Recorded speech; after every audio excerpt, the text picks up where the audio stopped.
Namaskar.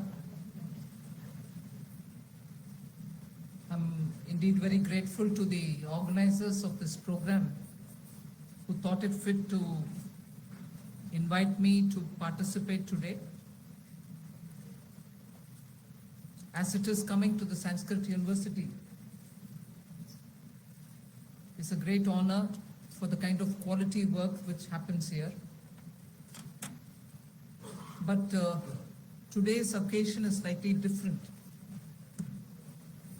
I don't know how many in the audience are familiar with Tamil literature or Tamil history. Can I ask before I start speaking? Should I ask in Hindi?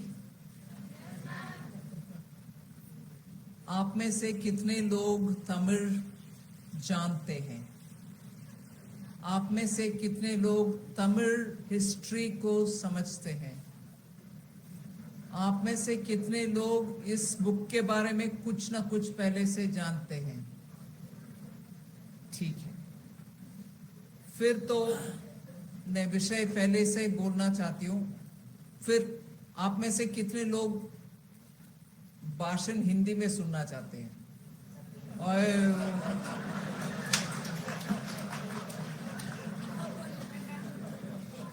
मेरा हिंदी एकदम कमजोर है, ठीक है।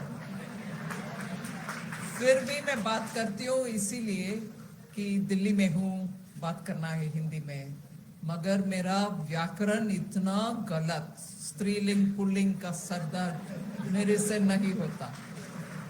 फिर भी मैं हिंदी में कोशिश करती हूँ। एक विद्यापीठ है, संस्कृत का विद्यापीठ है, इधर भाषा के ऊपर हल्के से बात करना उचित नहीं है। मैं शुरुआत में हल्के से बोल दिया, क्षमा करिए। मगर इतनी सारे लैंग्वेज और उसमें कविता, और वो भी एक वीर गाथा के ऊपर कविता, ये आसानी के विषय नहीं है। और मेरे सामने इतने सारे बच्चियां, लड़कियां दिखाई दे रहे हैं, स्कूल की लड़कियां। मुझे एक तरफ संतोष है, इतने सारे लड़कियां आए हैं इस क्विली के बारे में जानकारी देने के लिए। मगर कविता भी, इतनी सारे भाषा भी, और इसका अनुवाद करना भी, और एक विद्यापीठ में खड़े होकर के भाषा के ऊपर बात करना भी एकदम महत्वपूर्ण विषय है। इसमें कोई हल्कापन का स्थान ही नहीं बचता, क्योंकि जिस महिला, मैं कह सकती हूँ महिला नहीं, जिस युवा, यंग लेडी जिसके बारे में इस कविता है, उसमें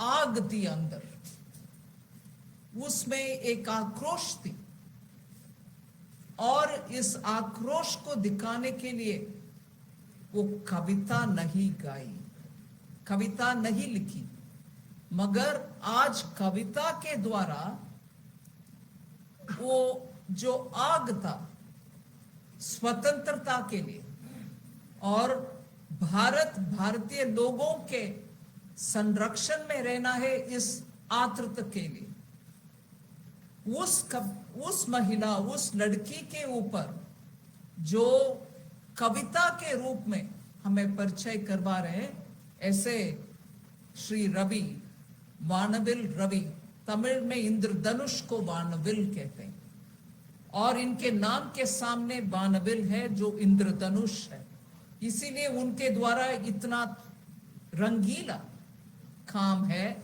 कविता भी, उसमें शौर्य का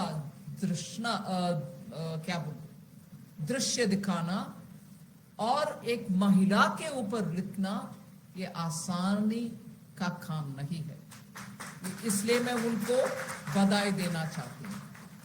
और इसमें एक और विषय है, इसको मैं क्षमता चाहती हूँ, इसमें अगर तमिल बात करने वाले, तमिल मातृभाषा वाले हैं तो नाराज ना हो। तमिलनाडु में भी कुइली के बारे में शायद इतना परिचित लोग आज नहीं होंगे, मगर इनके लेख के द्वारा, इनके कविता के द्वारा आज पुनर् उनके ऊपर याद दिलाने का काम जो रवि जी ने किया है, उसके लिए मैं उनका धन्यवाद कहना चाहता हूँ। आज के युवा के लिए हमारे आपस में, मतलब हमारे पूर्वज के समय पर जितने भी ऐसे बड़े लोग रहते थे जो भारत देश के लिए, उनके अपने के लिए नहीं, भारत देश के लिए बलिदान दिए, जानबूझ करके बलिदान दिए, जिसके द्वारा एक संदेश भी दिए हम सबके लिए। ऐसे लोग को बार बार उनके लेख के द्वारा, उनके भाषण के द्वारा याद दिलाना हम सबका कर्तव्य है, मगर आज हम एक कविता के रूप में उनका हम समझ रहे हैं। वानविल रवि जी ने इंग्लिश में लिखा है, और इंग्लिश में पुराने जमाने के इंग्लिश पोएट्री में बलाड जो बोलते हैं, बलाड के रूप में लिखे हैं। उसका तुरंत एग्जैक्ट भारतीय भाषाओं में ट्रांसलेशन करना मुश्किल है। फोक म्यूजिक, फोक लेख, ग्रामीण क्षेत्र में जो गाया जाता है, ऐसे कविता के रूप में लिखे हैं अंग्रेजी में, मगर उसमें 4 ऐसे वरिष्ठ लोग उसको अनुवाद किए हैं इंग्लिश में, फ्रेंच में, तेलुगु में और तमिल में भी। जबकि हमारे इंद्रधनुष वानविल रवि का मातृभाषा तमिल है, मगर वो इंग्लिश में लिखे हैं इस कविता। ज्यादा ना बोलते हुए मैं एक आपके सामने विषय रखना चाहती हूँ। क्या था कुइली का बलिदान? जैसे बोला गया, और मैं उससे पहले एक बात स्पष्ट आपके सामने रखना चाहती हूँ। ये प्रोफेसर लक्ष्मी जो मेरे पीछे बैठे हैं, भाई क्या बात की है शुरुआत में ना, जोरदार, मेरे से हिंदी में वैसे जोरदार भाषण करना मुश्किल है, मगर एकदम स्कॉलर के रंग दिखता है उस भाषण में। मैं कुइली के विषय में 2 शब्द बोलना चाहती हूँ। जैसे लक्ष्मी जी ने कहा,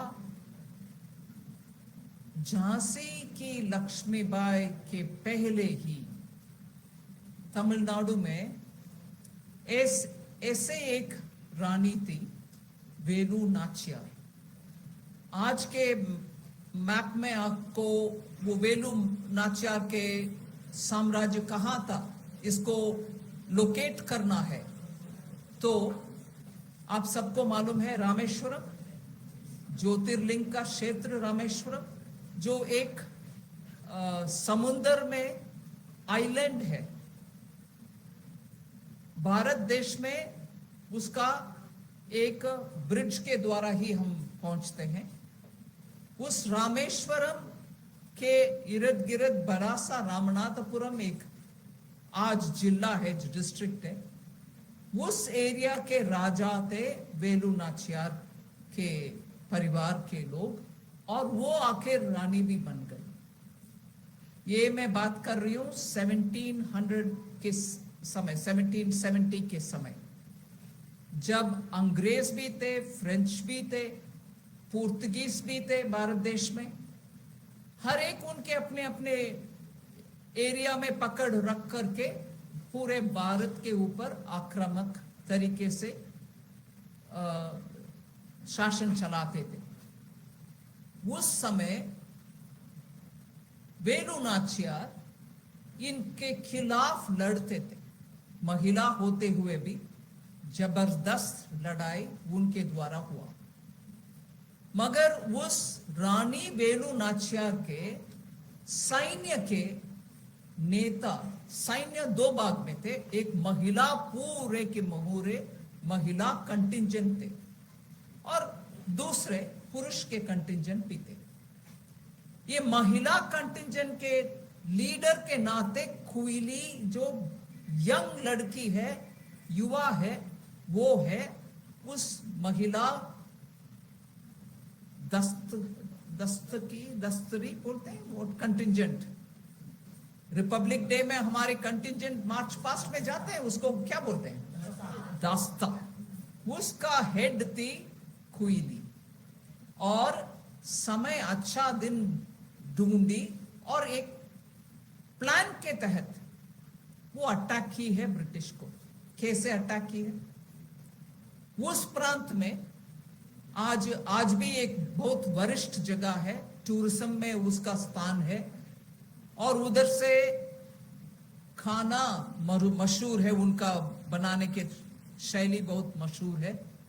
और उधर आज भी अच्छे क्वालिटी के ब्यूटीफुल मकान, बड़े बड़े जो मकान नहीं बोला जाता है, उसका हिंदी में कुछ बंगलो जैसे हैं, मगर उसका एक और शब्द है हिंदी में, मैं ढूंढ रही हूँ। I get it. Not Bangla, not हवेली। हवेली एक बहुत सारे आज भी अच्छा हवेलियां हैं, जिसमें हमारे उस इलाके के संबंधित लोग विदेश में जाकर के ज्यादातर साउथ ईस्ट में जाकर के बिजनेस करके उससे कमाए हुए पैसे से अच्छा अच्छा बंगला बनाया। आज भी वो टूरिज्म के लिए बहुत अट्रैक्टिव क्षेत्र है। उस इलाके में जैसे एक टाउन है, नाम है शिवगंगा। शिवा और गंगा साउथ में एक क्षेत्र है, वो शिवगंगा से आते हैं ये लोग। शिवगंगा में हर विजयदशमी के दिन बड़ा सा एक पूजा होता है माता रानी की। उधर माता रानी को कहते हैं राजराजेश्वरी। राजराजेश्वरी का पूजा के दिन हर महिला उस मंदिर में जाते हैं। हमारी क्वीली ने क्या किया, उस मंदिर के पूजा के लिए उनके पूरे कंटिंजेंट को बुलाया, महिला कंटिंजेंट को, मगर पूजा था बहाना। मगर वो पूरे उस प्लान के तहत जहां पूरे बंदूक को तोप रखते थे ब्रिटिश, उस तोप रखने वाले जगह पर जाकर के अंदर घुस करके आग लगवाई थी। पूरे विस्फोट हो गया, उनके पूरे स्टोर, बंदूक के, उनके पूरे हथियारों का सत्यानाश कर दी क्वीली ने। मगर उसमें वो भी आहुति बन करके जल गए। छोटी सी लड़की के मन में इतनी सी आग।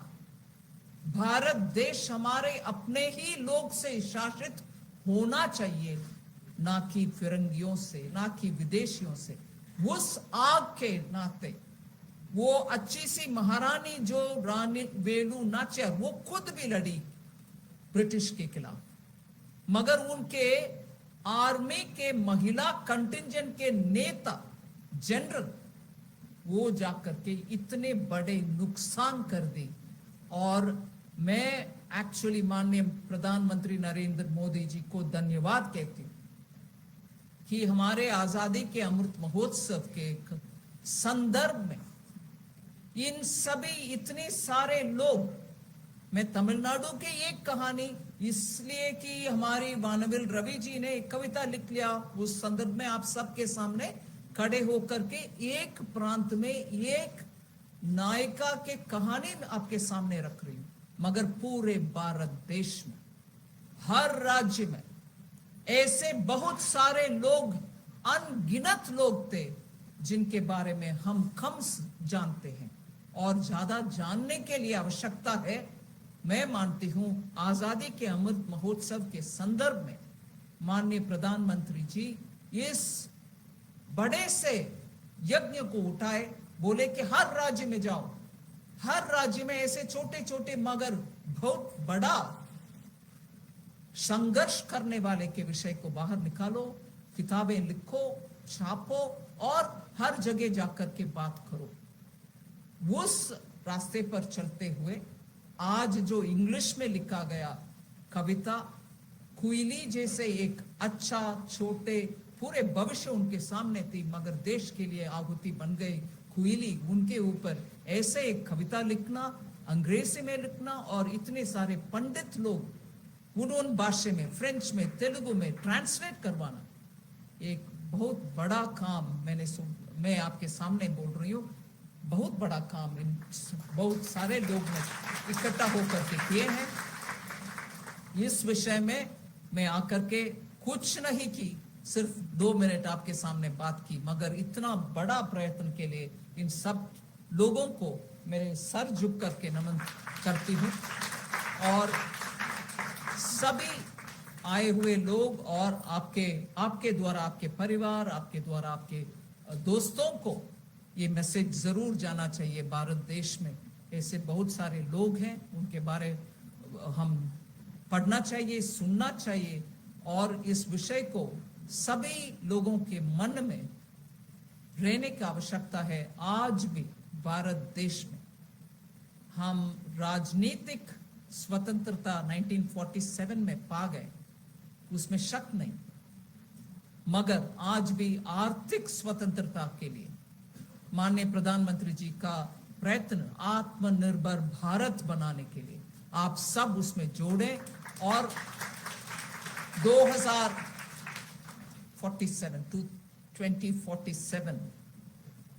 कैसे बोलते हैं, 2047 के अंदर भारत देश एक विकसित देश होना चाहिए। आप सबके प्रयत्न के वजह से हम विकसित होंगे। जय हिंद।